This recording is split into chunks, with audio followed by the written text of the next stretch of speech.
Hello and welcome, fellow sovereigns. I don't know if this is working or not. So yesterday's Facebook Live was done on holiday on my laptop, and it came out dreadfully, just too blurry. So anyway, at home with a new camera, and we'll see how this goes. So I've been reminded by so many people have been offended by so many things that whenever someone presents us with words, with a conversation, whether it's nice, nasty, positive, negative, critical, complimentary, whatever, whenever words come to us from somewhere, we have two choices. How do we deal with them? So the first choice is, does it go over your head or up your nose? That kind of separates the chaff from the wheat, as they say. The big choice. Because there are so many things that are coming to us, whether we're looking on Facebook posts or the TV or the wherever, advertising, there's all sorts of people giving us advice and stuff everywhere. There's noise at us all the time. And for many of us, it's very difficult to think in a clear space with all that stuff coming at us. So we need to we don't need to do anything. It's helpful if we can set some sort of parameters, if you like, some basic rules for communication, for receiving communication. What do I want to listen to? What do I not want to listen to? So maybe we make a choice. I don't listen to the TV. I don't read the newspaper. I don't listen to the radio. I turn off when political stuff's going on, even if it's supposedly informative. Whatever. So, and when I know there's a lie coming towards me, it doesn't matter.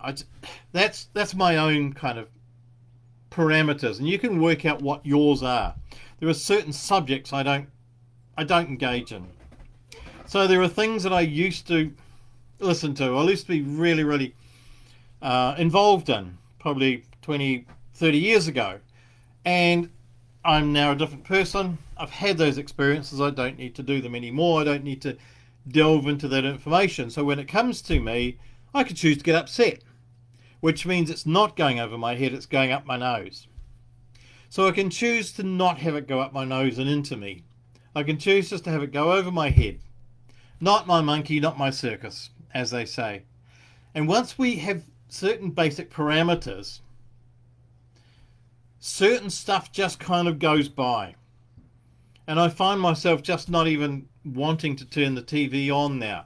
And I somehow don't get involved in political discussions and debates or whatever. So whatever it is that I have set my parameters to not listen to, they just kind of, they go away. And they come sometimes, but they just don't come to me as much. And so I'm probably separating out, I don't know, maybe 60% of the stuff that comes to me doesn't even touch me. It just goes over my head. I don't even listen to it. And that's written stuff as well. I got a very long email this morning, and it just took too long, so I didn't read it. So that happens as well. So we can choose. That's all I'm saying. We make our own choices as to what we're interested in. Yes, we'll take that in. No, that's not for me. Goodbye, gone, never seen again, never heard of. Don't need to deal with it. Don't need to even think about it. Goodbye. Whoof. There it goes. Whoof, there's another one. It's like Douglas Adams said, I love the sound of deadlines, especially that whooshing sound as they go by. There goes another deadline. So that's the first choice. What goes over our head? What do we allow up our nose, so to speak? So once we have set that, then we choose what goes inside, what goes up our nose, if you like. So what goes up our nose or inside of us, into our psyche, into our body, what words do we allow in? We then have a second choice. Because once they're allowed inside of us, we can choose, do they support us? Do they enrich us? Do they help us mature as people? Do they grow our soul? Or do they poison us? Do they make us wither a little more? So words that come to us and we have chosen to let them in, we then use the second choice to say, well, even if it's a negative thing, this negative thing that someone said about me or around me, how can I use that for my own personal growth? It's a time for reflection, a time for how does that relate to me? Can I make use of that information or that comment or that criticism? How can I improve something that I've done? And it might be a book I've written, or it might be something I've written. And so being a member of book critiquing groups, I'm used to now people talking about my stuff and suggesting how it could be changed. And so that's what I can do with everything else that I allow into my psyche. If it's critical, does it relate to me? Yes, that's something I can change, I can work on, I can choose to do or choose not to do in the future. So I can use that to fertilize or grow my soul, or grow my self. So that's the second choice. So if I take the other choice, I can choose to allow something to poison me. If it's a criticism or a compliment, I can choose that to be critical. I know about the end of the 90s, I think sometime I said a really complimentary thing to a friend. And for some reason they got really upset and didn't talk to me for months. I was puzzled. But anyway, that's perception. They took my compliment to mean that I was criticizing them. I couldn't understand what it was or how they could turn my words into that. But anyway, they chose that. And so they chose my compliment to poison their soul, to turn a friend away. And we're now talking to each other. We're fine. We've got it sorted. But we don't talk about that other little thing. So whether it's a compliment or a negative thing, we can choose that to poison us. And if someone criticizes us, we can choose that it elevates us. We can use it to grow from, a platform to leap from. Or we can choose that it's we could take offense at, if you like. And anyone who takes offense is making two decisions. First of all, they're choosing that it doesn't go over their head, but it goes in their nose, into their psyche.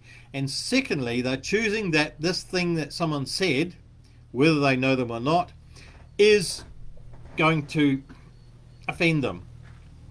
And as soon as we choose that something's going to poison us, it's going to offend us, we then make something wrong. We make ourselves wrong usually first, and then we make something else wrong, something out in the world, some person, some event, some circumstance. Usually it's a person we make wrong, but generally we make ourselves wrong first. And in making ourselves wrong or making somebody else wrong, we're not changing anything. We're simply becoming bitter.